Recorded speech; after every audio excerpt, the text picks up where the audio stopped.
আরে বাবা, ফোনটা বাঁকা করে ধরেছেন তো। সময়টা বিকেল, শহরের বাইরের এক পার্কে দাঁড়িয়ে নীলার ছবি তুলতে ব্যস্ত আদিল। এখানে লোকজন তেমন কেউই নেই। যেখানে মানুষ কম সেখানেই যেন শান্তি। তাই তো এত জায়গা থাকতে এই জায়গাতেই এসে পৌঁছেছে আদিল আর নীলা। জায়গাটা মোটেই খোলামেলা নয়, বরং আশেপাশে বিভিন্ন গাছগাছালিতে ভর্তি।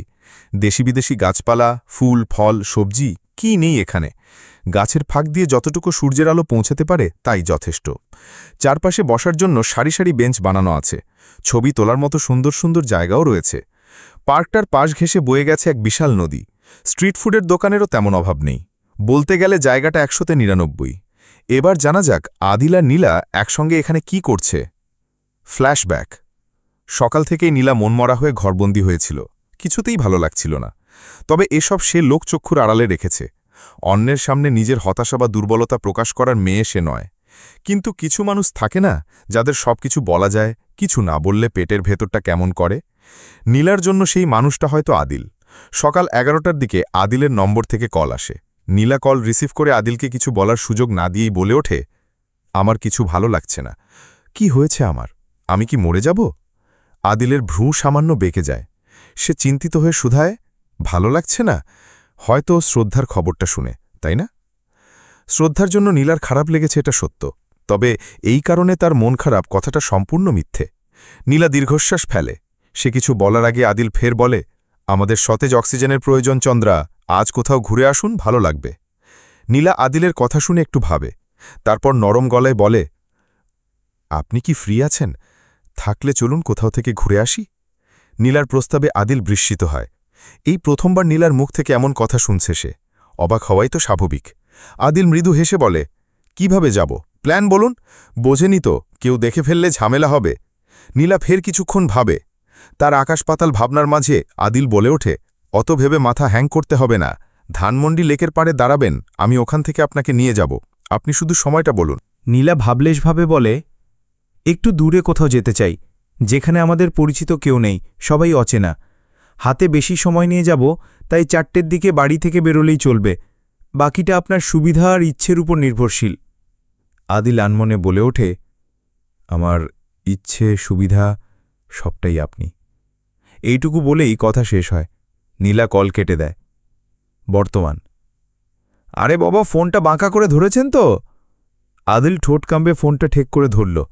ফোনের সামনে নীলা দাঁড়িয়ে আছে। এই প্রথমবার কোনো মেয়ের ফটোগ্রাফার হয়েছে আদিল। ফলস্বরূপ বারবার ঘাবড়ে যাচ্ছে। এর আগে নীলার সাথে তার কখনো ওইভাবে বেরোনো হয়নি। জীবনে প্রথমবারই বলতে গেলে দুজন একসঙ্গে কোথাও বেড়াতে এসছে। আদিল কয়েকটা ছবি তুলে দেয় নীলার। না, নীলার ফোনে নয়, নিজের ফোনে। ছবি তোলা শেষে নীলা এগিয়ে যায় আদিলের কাছে এবং বলে, ছবিগুলো দেখি। আদিল নীলার হাতে ফোন তুলে দিয়ে কোমল কণ্ঠে বলে, আপনি এই ছবি দেখতে থাকুন, আমি ৫ মিনিটের মধ্যে আসছি। এইটুকু বলেই আদিল চলে গেল। নীলাও পাশের একটা বেঞ্চে বসে ছবিগুলো দেখতে লাগল। এক ছবি ১৭ বার করে তুলেছে আদিল। নীলা বিরক্তিতে চোখ মুখ খিচে ফেলল। কয়েকটা ছবি রেখে সবগুলোই ডিলিট করে দিতে হলো। পরক্ষণে ভাবল, ছবিগুলো ডিলিট করা হয়তো ঠিক হয়নি, ওগুলোও তো ভালো হতে পারত। এই মনে করে রিসাইকেল বিন থেকে ছবিগুলো পুনরুদ্ধার করতে গিয়েই নীলার চোখ পড়ল হিডেন ফাইল নামের অ্যালবামটাতে। তার মনে কৌতূহল জাগল, অন্যের ব্যক্তিগত জিনিস নিয়ে ঘাটাঘাটি করাটা কি ঠিক হবে? তবে আদিল তো নীলারই। সে আর বেশি না ভেবে হিডেন ফাইল খোলার উদ্যোগ নিল। Password chapel 974539। সঙ্গে সঙ্গে চোখের সামনে ভেসে উঠল কয়েকটা ছবি। ছবিগুলো দেখে নীলা চমকে উঠল। দেখেই বোঝা গেল সে অস্বস্তিতে পড়েছে। নীলা তড়িঘড়ি করে ফোন বন্ধ করে পাশে রেখে দিল। তারপর শুকনো ঢোক গিলে একা একাই বলল, ছি, নীলাঞ্জনা আফনান আইজা, সে মনিউ। ড্রাকুলার সাথে থাকতে থাকতে লজ্জা লজ্জা সব খোয়া গেছে তোর। নীলা দীর্ঘশ্বাস ফেলে হাতের সাহায্যে মুখ ঢেকে মিনমিনে গলায় বলল, শর্টলেস আদিলকে দারুণ লাগে, আসলেই সুন্দর। প্রেম, ফুল ও হাওয়াই মিঠাই। প্রেমে পড়েছেন কখনো? প্রেমের অনুভূতি সম্পর্কে ধারণা আছে, নাকি দূর থেকে দেখেই বলে দেন যারা প্রেম করে তারা খারাপ লোক? প্রেমের ধরন কিন্তু সবার এক নয়। অশালীনতার বাইরে যে প্রেমের সম্পর্ক হয় তা কতটা মনোমুগ্ধকর আর মাধুর্যমণ্ডিত জানেন? মন খারাপের সময় খোলা রাস্তার পাশে প্রিয় মানুষের হাতে হাত রেখে হাঁটার অনুভূতির সঙ্গে সাক্ষাৎ হলে বুঝতেন প্রেম কত সুন্দর। 10 টাকার ঝালমুড়ি দুজনে ভাগাভাগি করে খাওয়ার মধ্যেও যে কী আনন্দ তা ব্যাখ্যা করা অসম্ভব। আর সবচেয়ে মূল্যবান জিনিস যার মাধ্যমে প্রেম শুরু হয়, ফুল। এই জিনিসটাকে ঘিরেই যেন সব ভালো লাগা, ভালোবাসা। তাছাড়া প্রিয় মানুষের আদর, স্নেহ, যত্ন এসবই হচ্ছে প্রেমের মূল আকর্ষণ।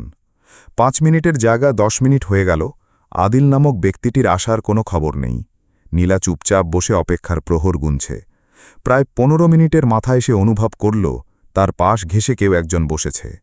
চিরচেনা সুগন্ধির ঘ্রাণে নীলার গা শিউরে উঠল।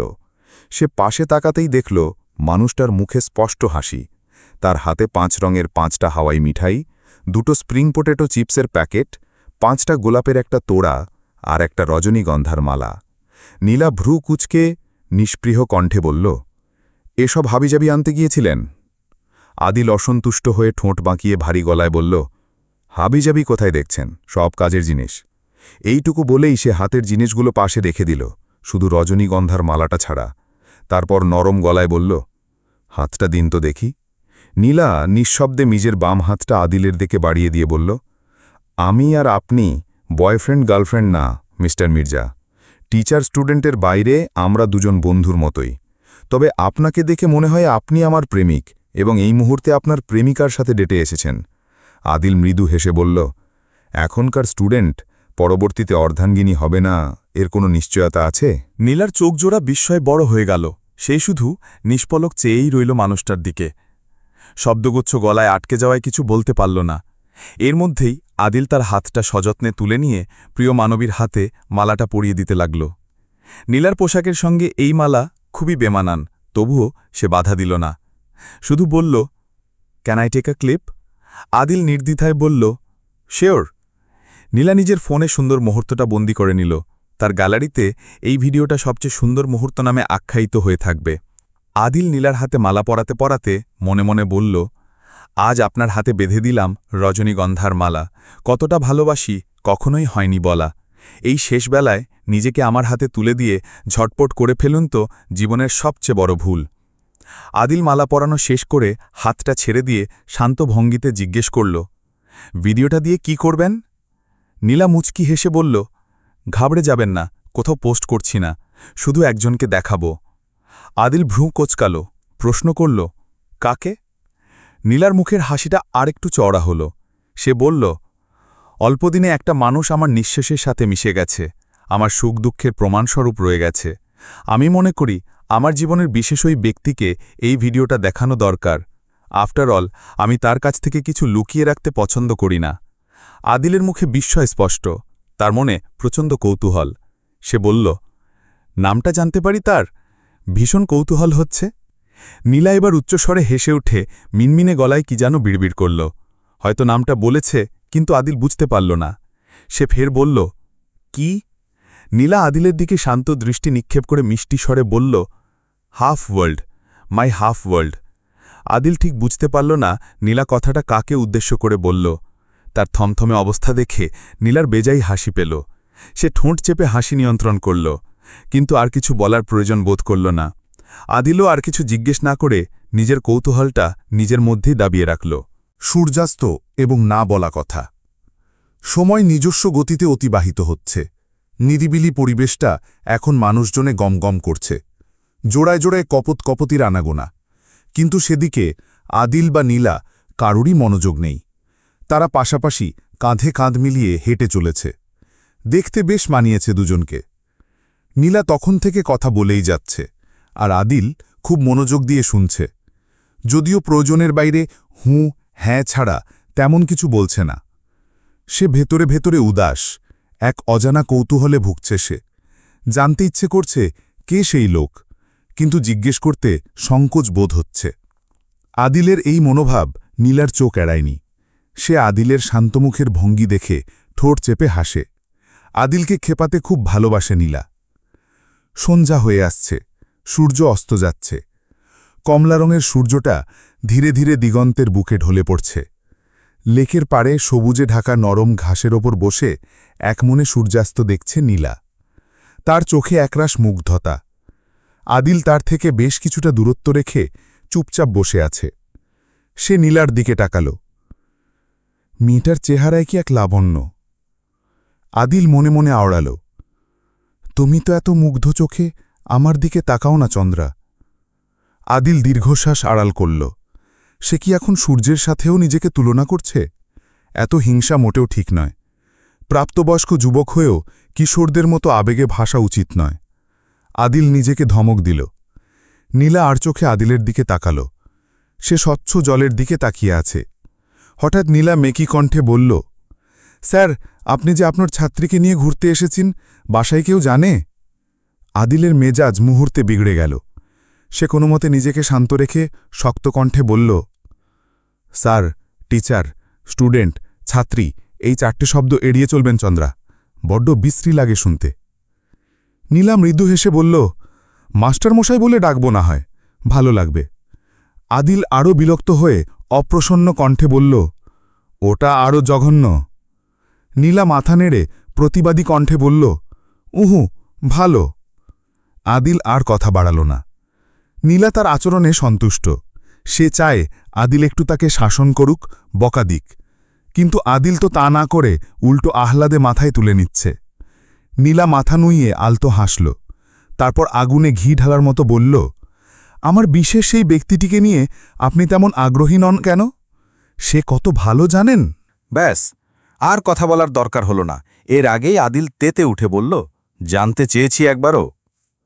নীলা সামনের দিকে তাকিয়ে ঠোঁট বাঁকিয়ে বলল, জানতে চাননি, কারণ আপনি তাকে চেনেন না। চিনলে নিশ্চয়ই জানতে চাইতেন।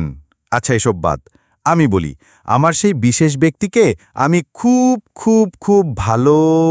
আদিল এবার আরও কঠোর হলো। নীলার কথা শেষ হওয়ার আগেই সে তেড়ে এসে গরম চোখে তাকিয়ে ঝাঁঝালো কণ্ঠ বলল, আই সোয়ার নীল, খুন করে ফেলব আপনাকে। নীলা অবুঝ বাচ্চার মতো ড্যাব ড্যাব করে আদিলের দিকে তাকিয়ে রইল। আদিলের মুখ রাগে টকটকে লাল হয়ে গেছে। নীলা ঠোঁট কামড়ে তার মুখটা পর্যবেক্ষণ করতে করতে হঠাৎ ফিক করে হেসে উঠল। আদিল নাক মুখ কুচকে দূরে সরে গেল। নীলা একটা হাওয়াই মিঠাই হাতে নিয়ে খেতে লাগল। আদিল তাকে রাক্ষস, পেটুক, খাদক, যাই ভাবুক, তার গায়ে লাগবে না। নীলা হাওয়াই মিঠাইয়ের কিছু অংশ নিয়ে আদিলের মুখের সামনে ধরতেই সে মুখ ফিরিয়ে নিয়ে বলল, আমি এসব খাই না। নীলা হাতটা সরিয়ে নিয়ে নিচের ঠোঁটটা কামড়ে ধরে মৃদু কণ্ঠে বলল, আপনার মুখে কিছু লেগে আছে। আদিল নিজের গালে কপালে চিবুকে হাত দিয়ে জিজ্ঞেস করল, কোথায়, কি? নীলা আদিলের আরও কাছে এসে তার নাকের ডগায় আঙুল রেখে ছোট বাচ্চাদের মতো মিষ্টি স্বরে বলল, এখানে হিংসা লেগে আছে, সাথে রাগও। নীলার বাচ্চাসুলো বাচরণে এবার আদিল হাসতে বাধ্য হল। সে হেসে ফেলল, সাথে হাসল নীলাও। রহস্যময় মেসেজ এবং বিদায়। সূর্য নিস্তেজ হয়ে পড়েছে। আজকের মতো সে ভুবন থেকে বিদায় জানিয়েছে। পার্কটা বিভিন্ন আলো আর বাতিতে সাজানো। লেকের পাড় থেকে নীলার ওঠার ইচ্ছে ছিল না, কিন্তু আদিল তার না বলা কথা বুঝে নিয়েছে। এখানেই সে নীলার জন্য চকলেট, ঝালমুড়ি, বাদাম, ছোলা, নানা হাবিজাবি কিনে দিয়েছে। নীলা এই এক জায়গায় বসে কি যে আনন্দ পাচ্ছে তা আদিল বুঝতে পারছে না, কিন্তু সে যে খুশি তাতেই আদিলের শান্তি। আপাতত নীলা ফোন ঘাঁটছে, আদিলও তাই করছে। নীলা কার সঙ্গে যেন মেসেজে ঝগড়া করছে, কিন্তু তার মুখে এক রহস্যময় হাসি। মেসেজে কথোপকথন, তুই আদিলের সাথে বেরিয়েছিস? পাগল তুই? কেউ দেখে ফেললে ছেলেটার চাকরি যাবে। রিল্যাক্স বেবি, কিচ্ছু হবে না। আর দেখলে দেখুক, আমার কি, ইউনো না, আমি এসবে পাত্তা দিই না। থাপ্পড় দিয়ে মুখের আকৃতি পাল্টে দেব। শোন নীল, মরতে ইচ্ছে হলে একা মর, আদিলকে আর আমাকে গলায় ঝুলিয়ে মরিস না। মরার কথা বলিস না বেবি, প্লিজ। আমি এখন মরার জন্য রেডি নই। যা গুনাহ করেছি লাইফে, নরকেও জায়গা হবে না। তারপর তো আবার দুনিয়াতে ফিরে আসতে হবে, আর আমি ব্যাক করা মানে তোর ঘাড়ের উপর গিয়ে বসে থাকা। আর আদিলকে নিয়ে বেশি চিন্তা করতে হবে না তোর। আমার জিনিস আমি বুঝে নেব। মদের বোতল নাকি টাকারে আদিল, যে নিজেরটা নিজে বুঝে নিবি? আদিলকে নিয়ে আমার চিন্তা করার যথেষ্ট কারণ আছে নীল। যেখানেই আছিস তাড়াতাড়ি বাড়ি যা, নয়তো তোর মা বাবাকে কল করে বলবো তুই একটা ছেলের সাথে ঘুরে বেড়াচ্ছিস। এরপর আর কথা হলো না। নীলা ফোন রেখে দিল। তার নজর পড়ল আদিলের ওপর। সে একটু এগিয়ে বসে বলল, আপনার ফিউচার ওয়াইফ যে কি জঘন্যভাবে হারবে আমি জাস্ট ভাবতে পারছি না। আদিল নির্লিপ্ত কণ্ঠে বলল, ভাবতে হবে না, ছেড়ে দিন। নীলা স্বাভাবিক কণ্ঠে বলল, শিক্ষিত লোক, তবু কোথাও না কোথাও শিক্ষার ঘাটতি যেন রয়েই গেছে। নয়তো মেয়ে মানুষ নিয়ে শহরের বাইরে ঘুরতে আসে কোন শিক্ষক? ছি, এসব মানা যায় না। আদিল হো হো করে হেসে উঠল। নীলা অদ্ভুত নিয়মে তার ফোনটা কেড়ে নিল। সে দেখল আদিল তার ডিলিট করা সব ছবি পুনরুদ্ধার করেছে। তার অজান্তেও অনেক ছবি তুলেছে। নীলা মনে মনে হাসল। তারপর আচমকাই আদিলের কাঁধে মাথাটা এলিয়ে দিয়ে নরম গলায় বলল, এত ভালো মানুষ আমি না যে আমার ছবি দিয়ে গ্যালারি ভরে রাখতে হবে। আদিল বিস্মিত, হতভম্ব। নীলা কখনো তার সঙ্গে এতটা খোলামেলা হয়নি। আজ তার এত কাছে আসাটা আদিলকে অস্থির করে তুলল। হঠাৎ নীলা মাথা তুলে নিয়ে ব্যস্ত কণ্ঠে বলল, আমি অন্যমনস্ক ছিলাম। এইটুকু বলেই সে দাঁড়িয়ে পড়ল। এখন বাড়ি যাবে। আদিলও জোর করল না। বাড়ির পথে এবং বন্ধুদের আড্ডা। রাত 8:30টার দিকে বাড়িতে পা রাখল নীলা। ড্রয়িং রুমে সাবিনা চৌধুরী আর রিনা টিভি দেখছে। নীলা এক পলক তাদের দেখে নিজের ঘরের দিকে পা বাড়াল।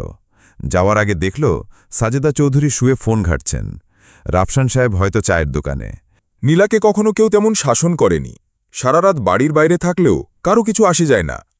তবে রায়ান চৌধুরী জিজ্ঞেস করলে সে জবাব দেয়, আর রাফি জানলে প্রচণ্ড বকাঝোকা করে, যদিও নীলা তাতে পাত্তা দেয় না। চায়ের দোকানে বসে আড্ডায় মেতেছে আদিল, রাফি আর ঈশান। তিনজনই কলেজ জীবনের বন্ধু। ঈশান আদিলকে বলল, গার্লফ্রেন্ড নিয়ে ঘুমিয়ে থাকো, ফোন বন্ধ, কোনো খোঁজ খবর পাওয়া যায় না তোমার। আদিল অল্প হেসে বলল, ফোন বন্ধ করে ঘুমিয়েছিলাম। রাফি দোকানদারকে বলল, আরও 3টে চা দেন চাচা, মালাই চা দিয়েন। আদিল সঙ্গে সঙ্গে নাক মুখ কুচকে বলল, চা খাই না আমি। ঈশান মুখ সিটকে বলল, ছি, চা খাস না, কেমন মানুষ তুই। রাফি দোকানদারকে চা দিতে মানা করে আদিলকে বলল, ঘরের চা খেতে পারো, বাইরে তো ভেজাল। আদিল রাফির কাঁধে হাত রেখে হেসে বলল, এই তো বুঝতে পেরেছিস, বাইরের সব কিছুই মলিন, ঘরের জিনিসে মজা বেশি। তারপর 3 বন্ধু মিলে আড্ডায় মশগুল হল। বইয়ের পাতায় মনোযোগ দিয়েছে নীলা। পরীক্ষার আগে একটু পড়তে হয়, নয়তো ভালো ফল আশা করা বিলাসিতা। যদিও আজ সে রামধমক খেয়েই পড়তে বসেছে। এরই মাঝে নিচতলা থেকে চিৎকারের শব্দ ভেসে এলো। প্রত্যেকবারই তার নাম। নীলা বিরক্ত হয়ে চেঁচিয়ে বলল, আসছি। রায়ান চৌধুরী সোফায় গায়ে এলিয়ে দিয়েছেন। ঘরমাক্ত শরীরের সঙ্গে শার্টটা লেপ্টে আছে। নীলা বিরক্ত মুখে তার কাছে গিয়ে বসল। রায়ান চৌধুরী উঠে বসলেন। নীলা তার কাঁধে মাথা রেখে কোমল কণ্ঠে বলল, অফিস থেকে ফিরে এই নীলাকে না দেখলে তোমার চলে না, তাই না বাবা? এত দরদ আহ্লাদ অসহ্য লাগে আমার। রায়ান চৌধুরী এক হাতে মেয়েকে আগলে নিয়ে নরম গলায় বললেন, কি করব? ক্লান্তি কাটাতে তোমার মুখটা তো দেখা প্রয়োজন। তিনি শান্ত কণ্ঠে জিজ্ঞেস করলেন, কোথায় গিয়েছিলে? নীলা স্বাভাবিক কণ্ঠে জবাব দেয়, এমনি ঘুরতে বেরিয়েছিলাম। কত জায়গায় তো ঘুরনাম, অত মনেও নেই।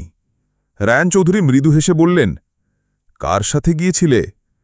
নীলা ভাবলেশীনভাবে বলল, যার সাথে অল টাইম যাই তার সাথেই গিয়েছিলাম। রায়ান চৌধুরী আর কিছু বললেন না। হঠাৎ সাবিনা চৌধুরী বললেন, একদিন সামরিনকে বাড়িতে নিয়ে এলেও তো পারো, মেয়েটাকে দেখার খুব ইচ্ছা আমার। নীলা তার দিকে তাকিয়ে বলল, আনমো না হয় একদিন। সামরিন নামের মেয়েটা নীলার খুব ভালো বন্ধু, কিন্তু তারা এক ইউনিভার্সিটিতে পড়ে না, এক এলাকায়ও থাকে না, কোনো আত্মীয়তাও নেই। তবু কোনো এক সূত্রে তাদের বন্ধুত্ব। নীলা কোথাও বেড়াতে যাওয়া মানেই সে সামরিনের সাথে যাচ্ছে, এই কথা পরিবারের সবাই জানে এবং বিশ্বাসও করে। নীলার বাড়ির লোক সামরিনকে কখনো দেখেনি, কথাও হয়নি, কিন্তু নীলাকে তার সাথে গল্প করতে শুনেছে, তাই এত বিশ্বাস। নীলা একটা দীর্ঘশ্বাস ফেলল। সদ্য ইউনিভার্সিটির গেট পেরিয়ে ভেতরে প্রবেশ করেছে নীলা। প্রবেশের আগেই সে বুঝে নেয় পরিবেশ খুবই শান্ত, সবাই যে যার মতো। 2 দিন আগে এখানে যে একটি লাশ ফেলে যাওয়া হয়েছিল তা এখন দেখে বোঝার কোনো উপায় নেই। নীলা গোপনে একটা দীর্ঘশ্বাস ফেলে। প্রত্যেকটা ভবনের দিকে চোখ বুলিয়ে দেখছে সে। ছাত্রছাত্রীসহ শিক্ষকদেরও আনাগোনা রয়েছে। আজ সে আগে এসেছে, তবে ক্লাসে এখনই যাবে না। শহীদ মিনার চত্বরেই তো হইচই হচ্ছে। শ্রদ্ধার ছবির ব্যানার ধরে দাঁড়িয়ে আছে 5-6 জন শিক্ষার্থী। তাদের সামনে আরও কিছু শিক্ষার্থী বসে স্লোগান দিচ্ছে, আমার বোন মরল কেন, জবাব চাই, বিচার চাই।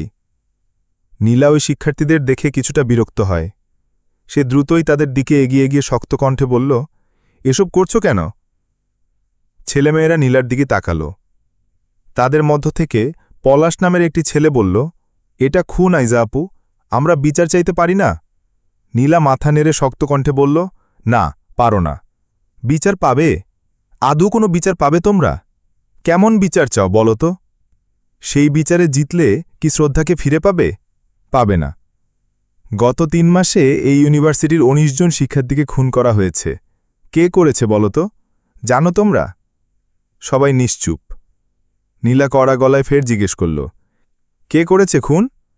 সবাই মৃদু গলায় একসঙ্গে বলল, জানি না। নীলা দীর্ঘশ্বাস ফেলে ঠান্ডা গলায় বলল, জানো না? তবে আমি কিন্তু জানি। পুলিশ তোমাদের সাহায্য করবে এখন এটা ভাবছ? মূর্খ। মানুষ মরণশীল, মানুষ মরবে না তো কে মরবে? শ্রদ্ধার মরার কথা ছিল তাই মরেছে, বাকিদেরও একই ঘটনা। এসব মিছিল টিছিল বাদ দিয়ে পড়াশোনায় মনোযোগী হও। সবাই অবাক হয়ে নীলার দিকে তাকিয়ে রইল। কি নির্বিকার শোনাচ্ছে তার কণ্ঠস্বর। সবাই একে অপরের দিকে তাকাতে লাগল। নীলাকে নিয়ে সমালোচনাও শুরু হল। নীলা খুব কঠোর ব্যক্তিত্বের এক নারী। অন্যায়ের প্রতিবাদে সে সবসময়ই এগিয়ে থাকে। তবে ভার্সিটির খুন সংক্রান্ত ব্যাপারে সে আজ পর্যন্ত কিছুই করেনি। প্রতিবারই বলে এসছে, তোমরা কিছু করো না, শুধু আমার উপর ভরসা রাখো, আমি সঠিক সময়ের অপেক্ষায় আছি। হঠাৎ একজন মেয়ে বলে উঠল, আপনি তো এমন নন আপু, অন্যায়ের প্রতিবাদ করা তো আপনার থেকেই শেখা। সেই আপনি হঠাৎ এমন পাল্টে গেলেন কিভাবে?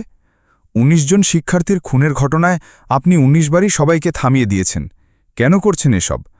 আজ ওরা মরেছে, কাল আমরা মরব না, এর কোনো নিশ্চয়তা দিতে পারবেন? নীলা কঠিন দৃষ্টিতে মেয়েটার দিকে তাকাল। মেয়েটা হয়তো ভয় পেয়ে দৃষ্টি নত করল। নীলা ঠোঁট বাঁকিয়ে বলল, না, এমন কোনো নিশ্চয়তা আমি দিতে পারছি না। তোমরা এসব গুটিয়ে ফেলো। কোনো আন্দোলন ফান্দোলন এখানে চলবে না। কাল বাদে পরশু পরীক্ষা, তারপর নবীনবরণ অনুষ্ঠানের ধকল আছে। নাচ গান আগে থেকে অনুশীলন করে নিও। সবাই প্রতিবাদী স্বরে বলে উঠল, আমরা এখান থেকে সরছি না আপু, আপনি যেতে পারেন। নীলা বাঁকা হেসে বলল, একটা মৃত মানুষকে নিয়ে ব্যবসা করছো তোমরা, তার ছবি নিয়ে বসে গলা ফাটালেই কি বিচার হয়ে গেল? কে করবে বিচার শুনি? কার বিরুদ্ধে লড়ছ তোমরা? কোনো প্রমাণ, কোনো সাক্ষী কিছু আছে? কিচ্ছু নেই। শুধু গলা বেঁচেই যদি ভাত পাওয়া যেত, মানুষ এত কঠোর পরিশ্রম করত না। তোমাদের গলা ফাটাতে ভালো লাগতেই পারে, তবে আমার কানে সেই আওয়াজ বড্ড বাজেভাবে বিঁধে। দ্যাটস ওয়াই তোমরা এখানে কোনো ঝামেলা করতে পারবে না। যে যার ক্লাসে যাও, কুইক। সবাই হতবাক। একে অপরকে বলছে, আসলেই শুধু শুধু চিৎকার করে কোনো লাভ নেই, শত্রুকে তো চিনিই না।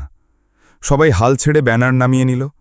নীলা মৃদু হেসে বলল, ওদের 20 নম্বর টার্গেটটা আরামে সফল করতে দাও। আমি কথা দিচ্ছি, এরপর যা হবে তোমাদের ভালোর জন্যই হবে। নীলা সবকিছু হালকাভাবে নিতে পছন্দ করে, তবে যারা নীলাকে হালকাভাবে নেয় তাদের ধ্বংস অনিবার্য। আসছি। এইটুকু বলে আর দাঁড়াল না নীলা, নিজের গন্তব্যে চলে গেল। সবাই সেদিকে তাকিয়ে রইল। কয়েকজন বলে উঠল, উনি এত বুদ্ধিমতী কেন, এত চতুর কেন? এই প্রশ্নের কোনো উত্তর নেই। শ্রেণীকক্ষে নীলা ও বন্ধুদের আড্ডা। ক্লাস শুরু হয়ে গেছে, 15 মিনিটেরও বেশি সময় পেরিয়ে গেছে। আদিল কয়েকবার ঘড়ির দিকে তাকিয়েছে, বারবার দরজার দিকেও দেখেছে। না, নীলা আসছে না। আদিল হতাশ হয়ে দীর্ঘশ্বাস ফেলল। ঠিক 17 মিনিটের মাথায় দরজার সামনে এসে দাঁড়াল নীলা। তার পরনে ছোট পোশাক, যা আদিলের মোটেও পছন্দ নয়, কিন্তু একজন পরপুরুষ হিসেবে সে নীলাকে পোশাক নিয়ে কিছু বলতে সংকোচ বোধ করে। আদিল দৃষ্টি সংযত করে ভারী গলায় বলল, এত দেরি করে ক্লাসে এলে হবে নীলাঞ্জনা?